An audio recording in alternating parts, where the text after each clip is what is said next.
buckle up, guys. We're about to be on some kind of a ride in this video. I have no idea. I'm just doing this, filming this just on the fly. So let's talk about what's happening. Yes, so let's rewind actually 3.5 years ago.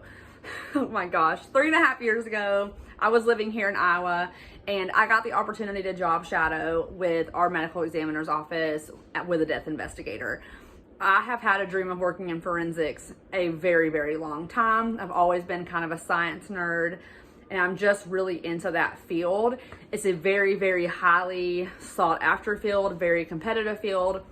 But I walked into the door, did a job shadow with a death investigator, it really confirmed all the feelings that I had. And I'm like, this is the job that I want. This is the goal for me. And I actually left Iowa State and then decided to go to nursing school after that job shadow. It really changed the course of everything for me. Now that sounds crazy, but it honestly did. So I quit Iowa State, went to nursing school in Alabama, moved back to Iowa, and I now work as a hospice nurse. And like I've said, 3.5 years have gone by since that point. So here I am now working as a hospice nurse, getting phone calls every now and then from the medical examiner's office. They're usually looking for a diagnosis code of some sort on someone who's passed away. Well, one day, here recently, I get a phone call and it happens to be the lady that I job shadowed with, who I really respect as a person. She's an amazing nurse, great person. And she says to me on the phone, first of all, we were in shock that it was each other. And she's like, you're not going to believe this. We're literally posting a job today and I really want you to apply for it. And of course I was like flattered that she's like, yeah, I want you to apply for it. And I was like, oh my gosh, like, of course, like absolutely. This is like my dream. And of course, if the opportunity's there, the worst they're going to tell me is no. So that night I got home, went on the computer, updated my resume, applied for the job. And I was just like on pins and needles at that point. I was like, wow, this is happening. And they actually were adding a position for some hours that aren't fantastic. But me wanting this career field so bad, I'm just ready to risk it all. So I apply for it. And I'm like, the worst they're gonna say is no. I know it's highly competitive. They're probably getting a flood of applications. But I figured with the amount of applicants, it might be less considering the schedule wasn't great. So I'm like, this might be a really good chance for me to get in if I'm willing to work it. So I applied for it, and guys, oh my gosh, I just found out I'm being brought in for an interview. Now, if you follow my Instagram, I've talked about having a job interview soon, but I have purposely been misleading all of you. And I made it seem like the job was just in the forensic field and that it would get me in the door to my dream job. But the truth is, this is my dream job. I just didn't want to jinx myself or give too much information out there. But the truth is I'm interviewing for my dream job and I'm about to just lose my mind. The interview is in 8 days. So I'm like gonna be high anxiety, up the roof, just crazy for the next 8 days.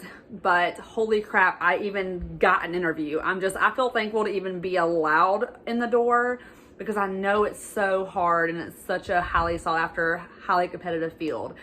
So we're gonna go on this journey together. I'm gonna bring you guys along, whether it's good or bad in the end. I just wanna document this for myself. Okay guys, 3 days before the interview, I'm feeling very nervous. Just even it being this far out, I'm just like nervous. My friend Jessica brought over a sweater.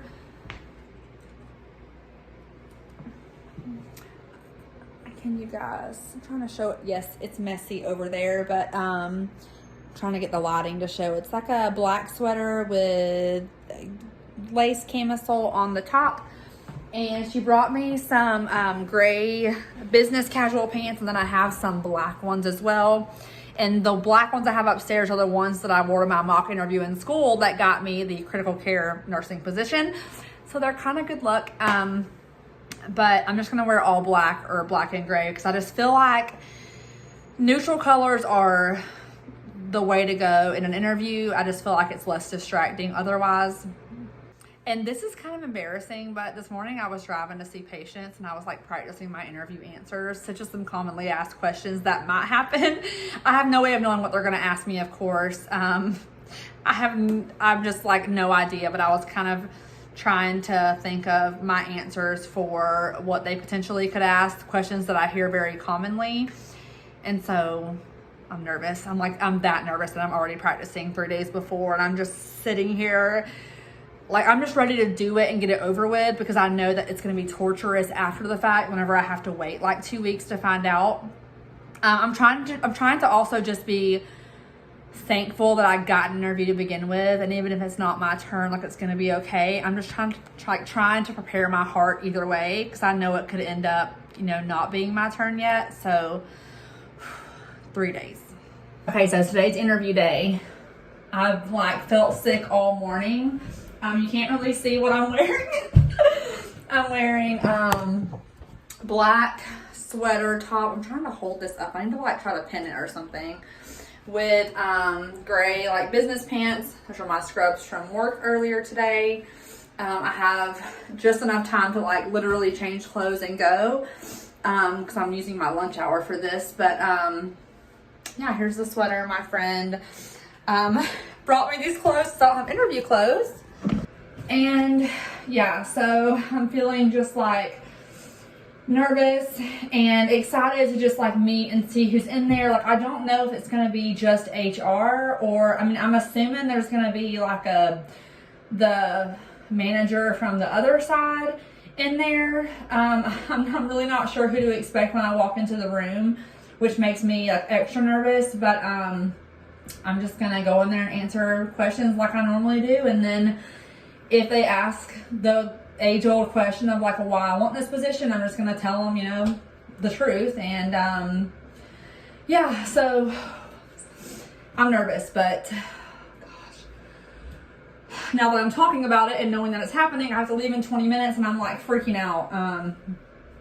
Just the opportunity to interview and be here is overwhelming, and it just doesn't feel real to me. When you want a certain position and you work for it and the opportunity comes a lot sooner than you thought, I'm just gonna go for it. All I can do is go for it and just cross my fingers. So I'll talk to you guys soon.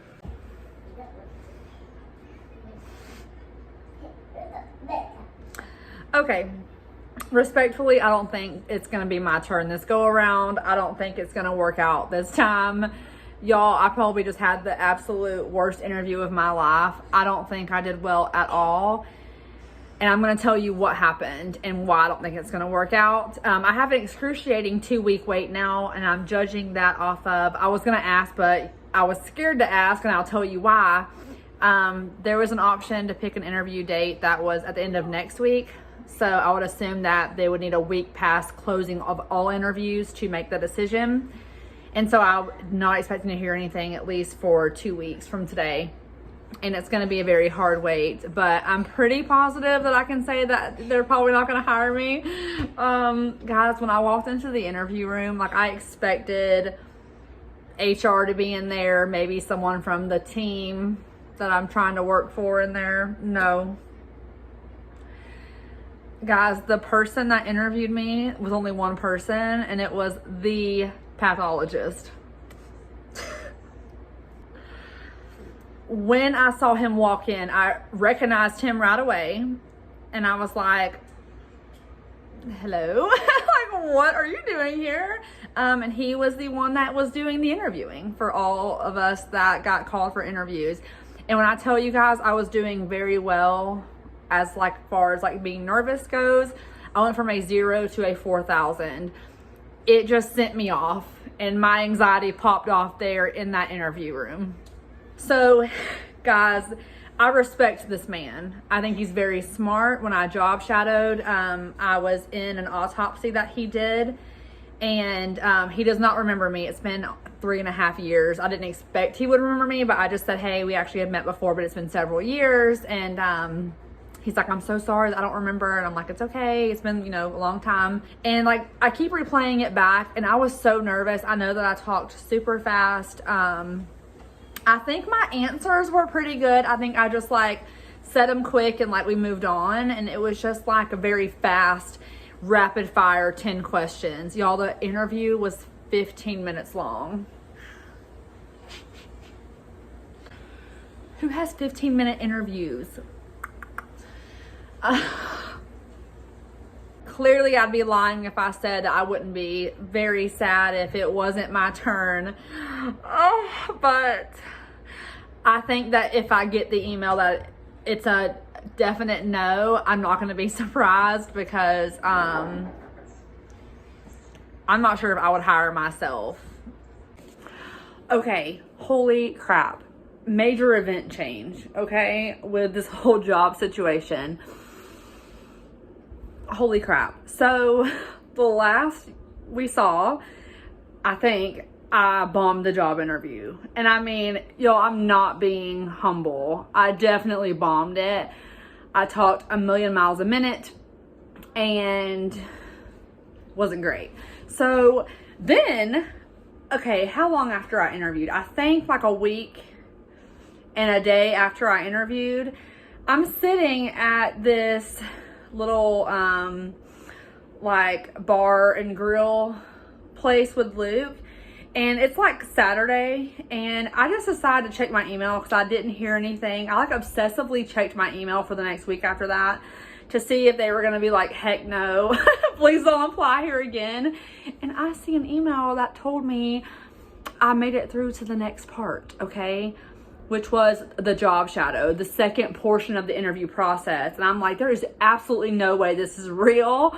And I'm like, oh my gosh. And they had a bunch of dates that I could go in and job shadow, like pick one, pick a date and time. And I'm like, 8:30 at night on Saturday, just like aggressively typing back, responding.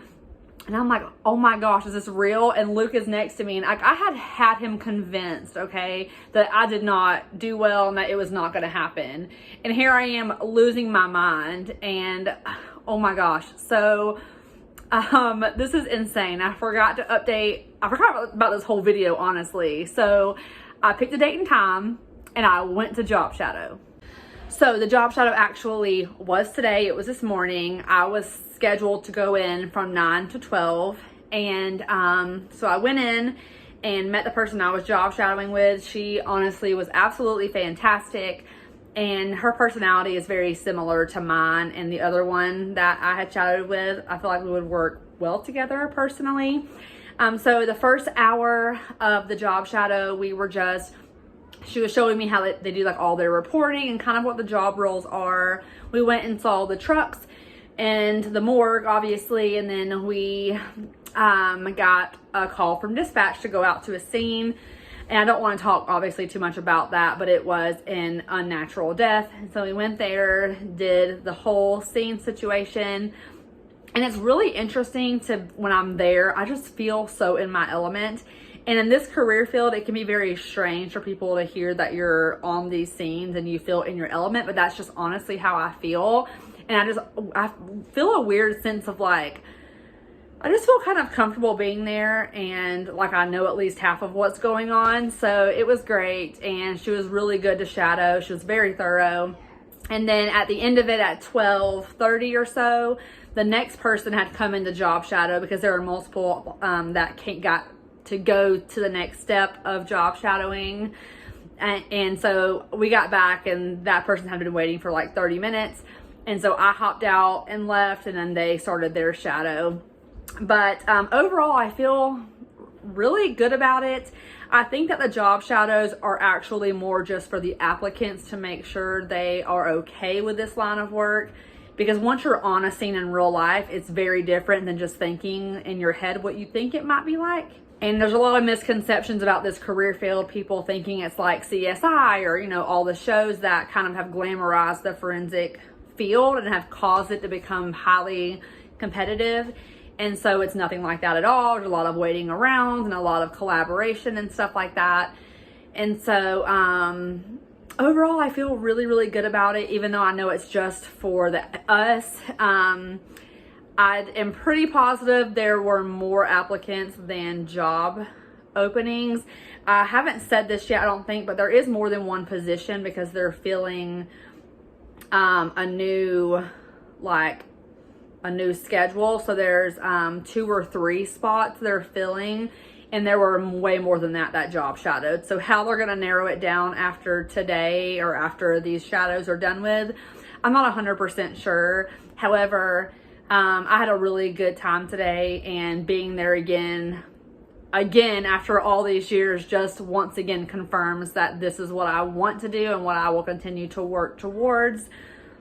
And yeah, I mean, there's not really a whole lot else to say about it. I'm in shock I even made it past the first interview, because I was feeling negative 10% of confidence after how I did in that interview.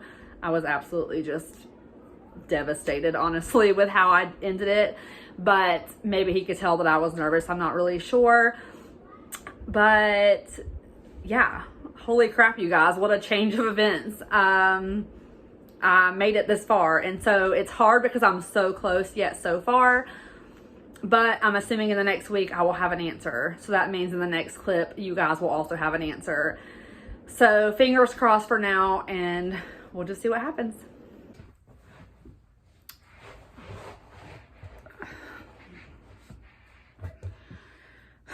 Well, when I started this video and decided to make it into a whole series, I said up front that I was gonna post the outcome regardless of how hard it was to post the outcome if it didn't go the way that I wanted. So I'm here because this is the outcome. And like I've said before in this video, I think maybe more than once, it sounds crazy, but I have wanted this career field for a lot of my life, and I've knew it at a young age. And 3.5 years ago when I job shadowed, it did change my life. That sounds cliche, but it genuinely changed my life. And I don't feel like if it was for that job shadow, I wouldn't be where I'm at right now. And so this process has caused me like a lot of anxiety, and it's been about 5.5 weeks now. So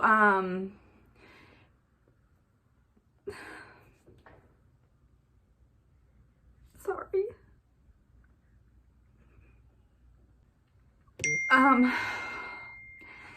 Sorry, my other phone's going off, but I just feel very honored to be able to join their team. Guys,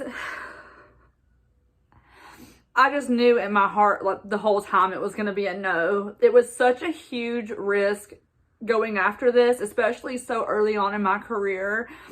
And wanting it so bad that I literally messed up in the interview, even though obviously it's worked out, thank gosh. It's just like really like wanting something so bad has like, it's affected me like anxiety wise, like my mental health lately. I've just been like on edge because like being so close to something and yet feeling like I was so far from it. This probably doesn't make any sense, but my friends, my sister, who I've talked to through this whole process, have really seen me in the trenches, just like full of anxiety, wanting to get in now. And even though I don't feel like I deserve it more than the next person, I've wanted to work in this career field for a large part of my life.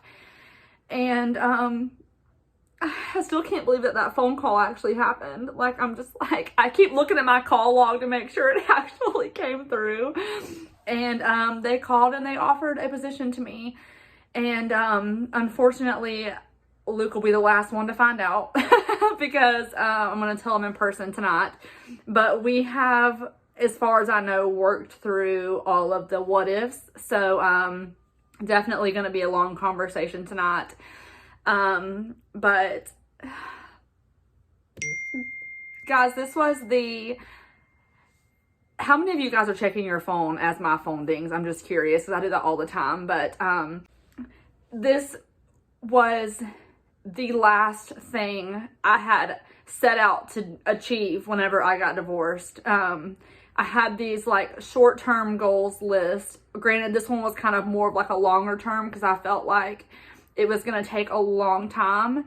And you know, I wanted to go to Alabama, go to nursing school. I wanted to graduate early from nursing school. I wanted a CCU residency. Like, I wanted all these things, and I had all these things set out for myself. And I just feel like this was the last thing that I had set out to do. And now I'm about to start one of the most exciting chapters of my life. And I'm so thankful that you guys are here to share this with, because I know that a lot of you are going to appreciate this probably as much as I appreciate it. And I don't even have words for it. I'm very, very happy. I feel extremely lucky. And I can't wait to share with you guys like everything that I'm about to, you know, go through. And I feel like I'm literally starting like the rest of my life. It's so strange. I feel like it's like a wedding day. Like I just feel like this immense amount of joy. And my official job title will be medico-legal death investigator. And within 2 years, you have to go to the actual school and get the certification. But I'm ready, and this is what I've wanted for a really, really long time. So that's gonna be all for this video. And I'll see you guys next time. Bye.